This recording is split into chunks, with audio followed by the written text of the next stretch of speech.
O que pensam as pessoas que pensam o futuro? Pesquisadores, cientistas, professores, todos eles, a seu modo, trabalham para o futuro.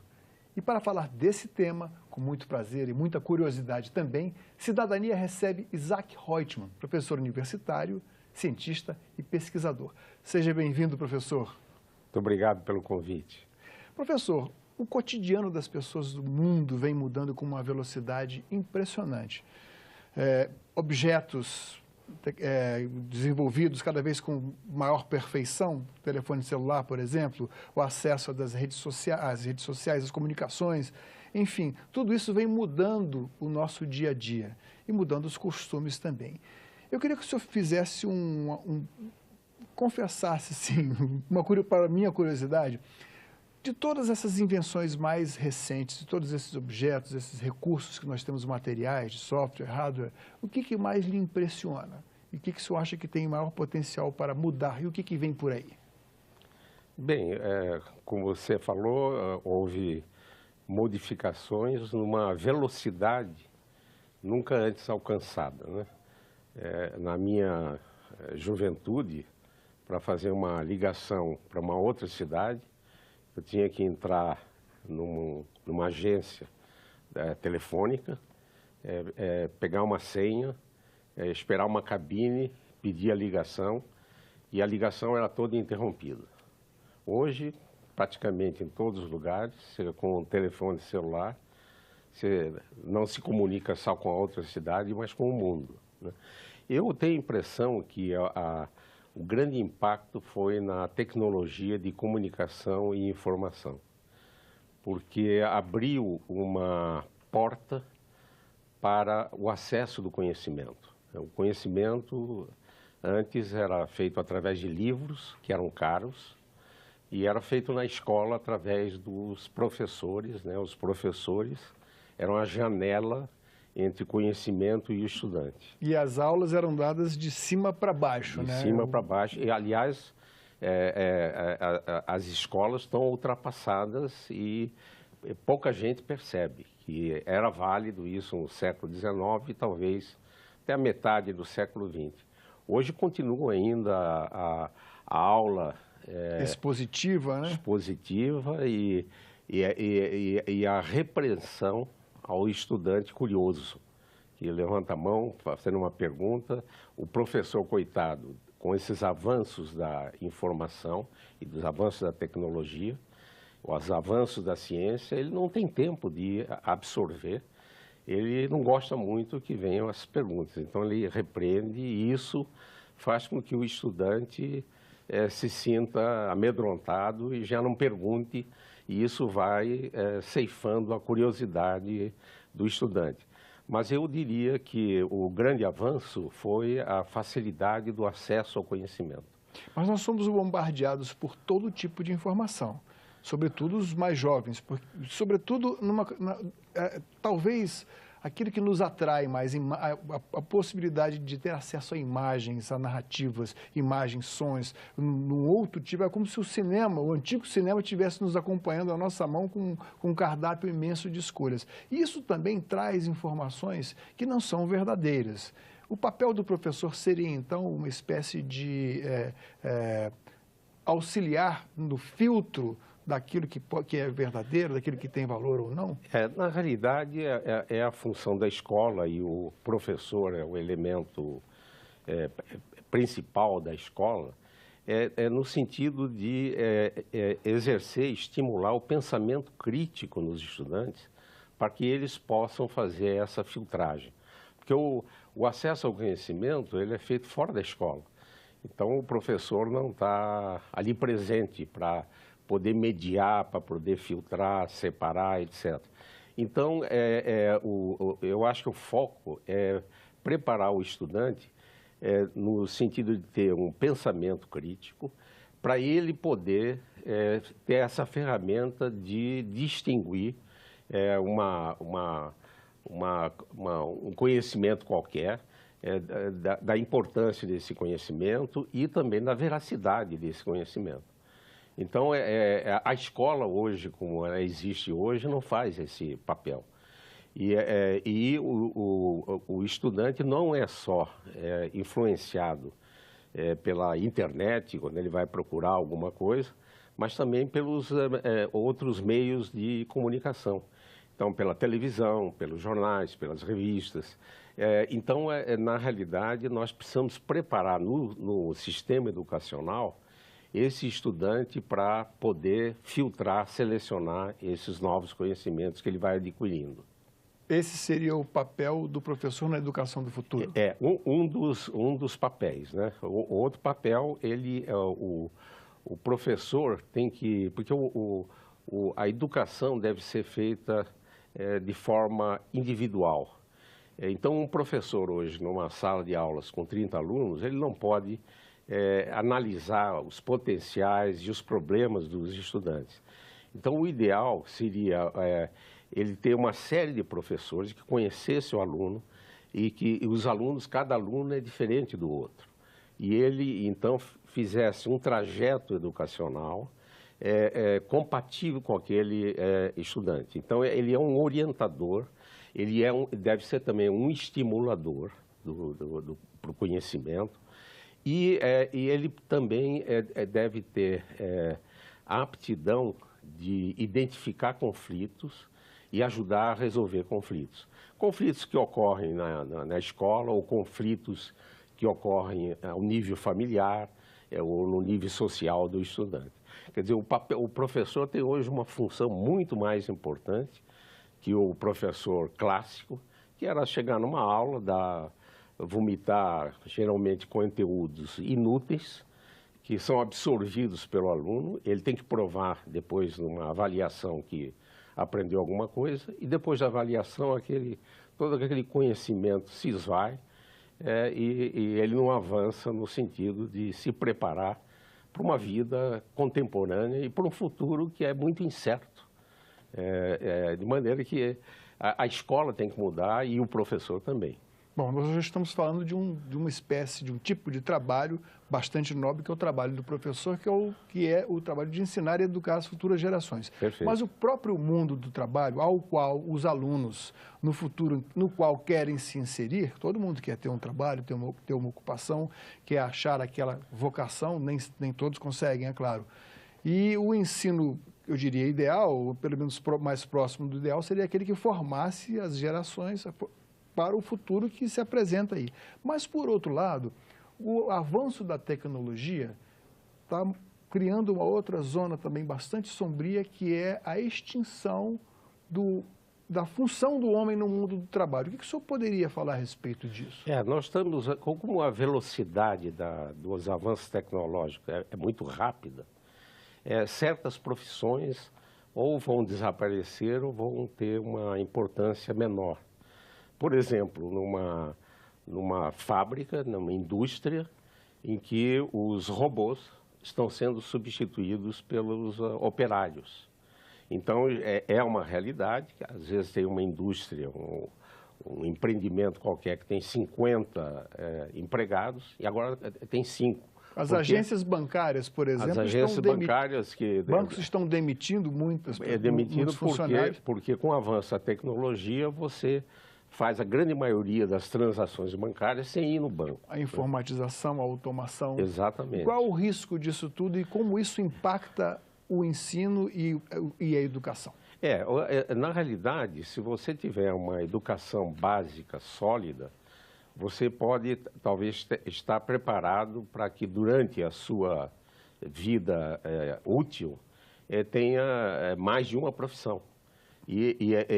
Se tem uma profissão que a demanda diminui, você está preparado para exercer uma outra profissão. E as pessoas que estudam o futuro, elas dizem que, ao contrário do que ocorria antigamente, uma pessoa vai ter um número muito grande de atividades diferentes. Então, a gente tem que preparar esse estudante para essa transição que é imposta pelo avanço tecnológico e ele poder migrar para uma outra atividade que ele possa ficar satisfeito em exercê-la e ter uma vida digna dentro daquele trabalho. O senhor participa de grupos que pensam o futuro do Brasil, né? E, certamente, esse grupo já pesquisou experiências de outros países, enfim, e aqui nosso país é uma economia de mercado, então você não pode chegar e determinar que nós vamos precisar, não, nós temos que fazer com que os médicos vão para o interior, recém-formados, quer dizer, isso é determinado pela livre iniciativa daqueles que se formam e desejam ir para os locais, os engenheiros da mesma forma. E nessas áreas temos aqui algumas deficiências. Por exemplo, o número de pediatras no país, né, está em franco decréscimo. Faltam engenheiros, a uma certa altura. Agora talvez não, porque estamos em crise, com menos demanda pelas obras, enfim. Qual a saída que o senhor pensa que os grupos dos quais o senhor participa têm pensado para isso, esse problema? Ao contrário de alguns países centrais, no Brasil, a gente não tem tradição de pensar a longo prazo, de fazer projetos de longo prazo. Os projetos que existem são projetos de 4 anos, de 8 anos, que é o projeto de um governador ou de um presidente da República, né? Nós precisamos aprender a fazer prospectivas, a desenhar diferentes cenários e fazer planejamento estratégico de longo prazo. Isso é absolutamente fundamental em certas dimensões, né, como energia, habitação, mobilidade, saúde, e isso não se faz no Brasil. Recentemente, o Núcleo de Estudos do Futuro da Universidade de Brasília, em parceria com a Fundação Oswaldo Cruz aqui de Brasília, ela fez um curso chamado Inteligência do Futuro, um curso de especialização, prospectiva, planejamento estratégico e políticas públicas. E foi dado esse curso ao nível de especialização para servidores públicos, para que esses servidores públicos, tanto do governo do Distrito Federal, os servidores federais, estaduais e municipais, que foi um curso à distância, terem as ferramentas que são disponíveis para poder fazer esse tipo de estudo. Então, por exemplo, no sentido do ensino superior, principalmente ao nível de pós-graduação, nós precisamos planejar quantos doutores nós vamos precisar para uma determinada área de conhecimento. Daqui a 5 anos, daqui a 10, daqui a 50. E isso nós não temos a tradição de fazer aqui no Brasil. Um retrocesso, na minha opinião, foi a extinção da Secretaria de Assuntos Estratégicos, né? Que foi uma iniciativa muito boa de se pensar a longo prazo. E se pensa só a curto prazo, porque as consequências de realizações a longo prazo não dá voto na próxima eleição. O senhor conhece a experiência da Coreia do Sul, por exemplo? Sim.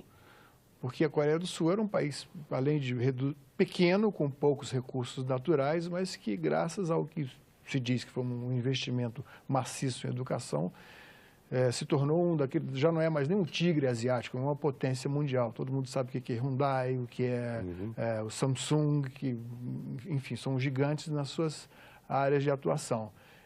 O que o senhor ressaltaria dessas experiências? Eu acho que olhar e aprender com as experiências que dão certo é muito, muito importante. Eu chamaria de um plágio virtuoso.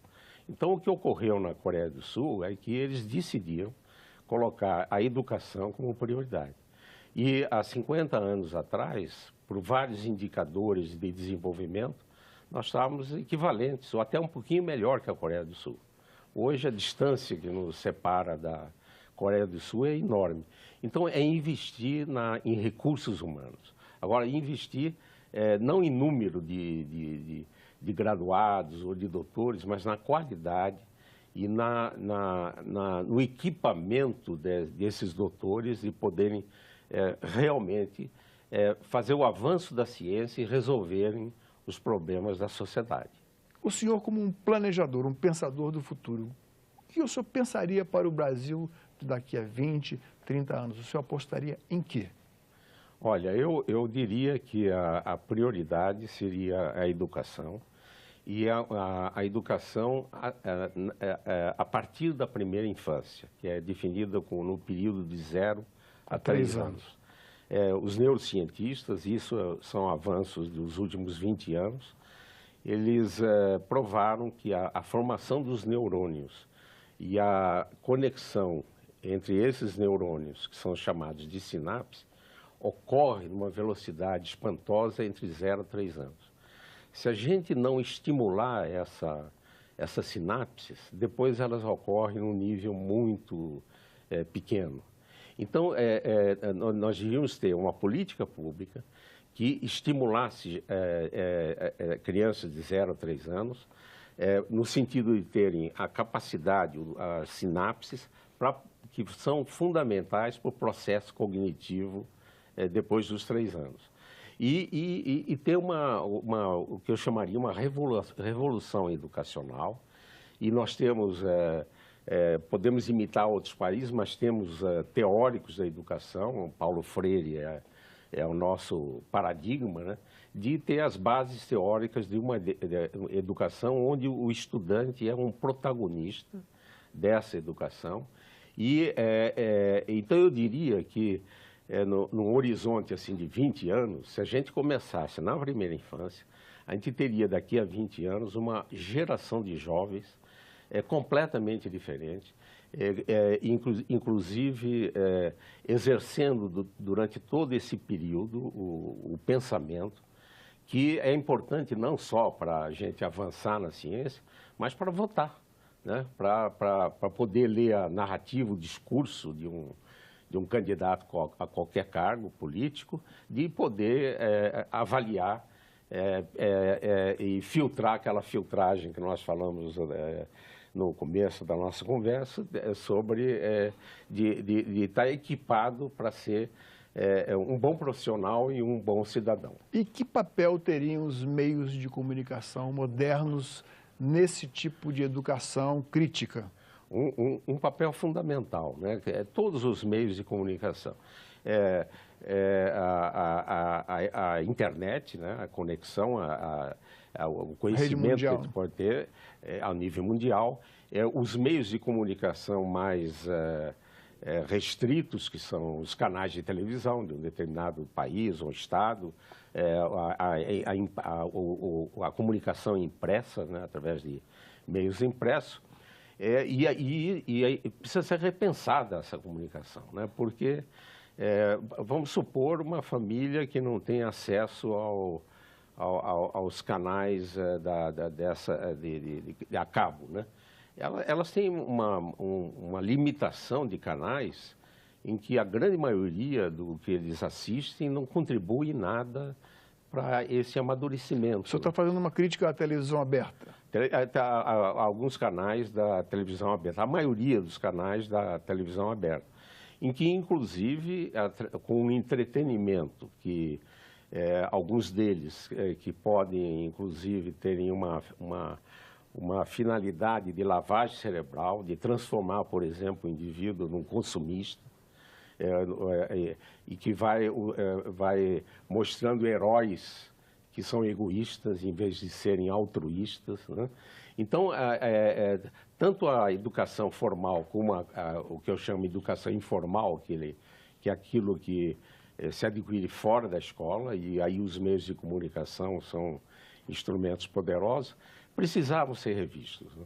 Mas de que forma o senhor sugeriria que houvesse essa revisão, já que somos uma sociedade onde é democrática, em que há liberdade de comunicação? Eu acho que há uma hegemonia, principalmente dos meios que usam a televisão, né?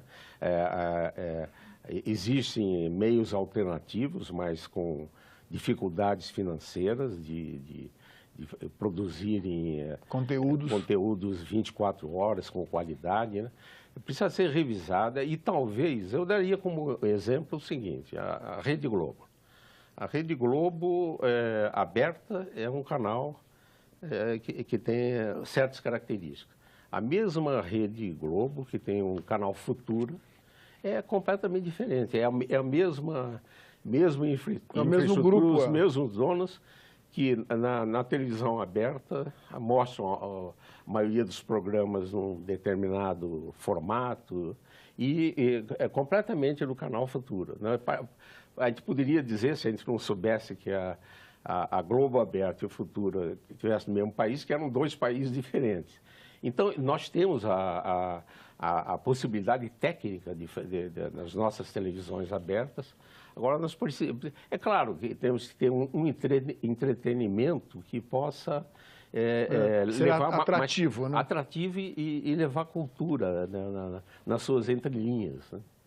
Ou seja, eu acho que o senhor, em outras palavras, está fazendo uma crítica aos meios de comunicação que não cumprem aquela função social prevista na Constituição, que é educar. Exatamente. Educar Exatamente. Função educacional e também divulgar a cultura, né? Certo. Seria isso? Isso. Agora, uma curiosidade minha. O senhor nós vivemos uma época de muito acirramento na vida, inclusive vida política do país, em que opiniões muito fortes são exprimidas através das redes sociais, da internet, de todos os meios que a gente tem para transmitir. O senhor não acha que parte desse... que as cobranças que vêm dessas redes sociais são praticamente impossíveis de serem preenchidas com a velocidade com que elas surgem? E isso acirra, de qualquer forma, o conflito social? Pois é, nós estamos numa nova atmosfera, né? As redes sociais são fenômenos recentes, né? A gente precisa amadurecer como é que a gente administra isso e como é que a gente evita esse fanatismo, esses conflitos, né? Em que estamos vivendo aí uma época que parece a competição entre dois times de futebol. Isso, né? Não Não é só no Brasil, no mundo inteiro. No mundo né? inteiro. Eu acho que o Brasil ele faz parte de uma crise que ocorre em toda a humanidade, sabe? Eu acho que um dos pontos que eu acho que pode reverter é ter atenção para a formação, para o estímulo de lideranças. Lideranças políticas, lideranças sociais, e que, se a gente comparar hoje os líderes mundiais com os líderes de 50 anos atrás, há uma diferença substancial. E aí é importante de a gente, durante o processo educativo, identificar esses potenciais, né? Porque, segundo a Organização Mundial de Saúde, 4% de crianças e jovens têm uma alta habilidade, que pode ser para física, para música, para literatura, e a gente desperdiça esse potencial, não identificando e não estimulando. Então, vamos investir no futuro, né, professor? Investir no futuro. Professor, muito obrigado pela sua vinda mais uma vez aqui ao nosso programa. Muito obrigado. Eu conversei com o professor Isaac Reutemann sobre ciência, futuro e inovação. Dúvidas e sugestões, ligue para o Alô Senado, 0800 61 2211. Para ver de novo, baixar uma cópia deste ou de qualquer outro programa da TV Senado, acesse senado.leg.br/TV. Obrigado pela atenção e até o próximo Cidadania.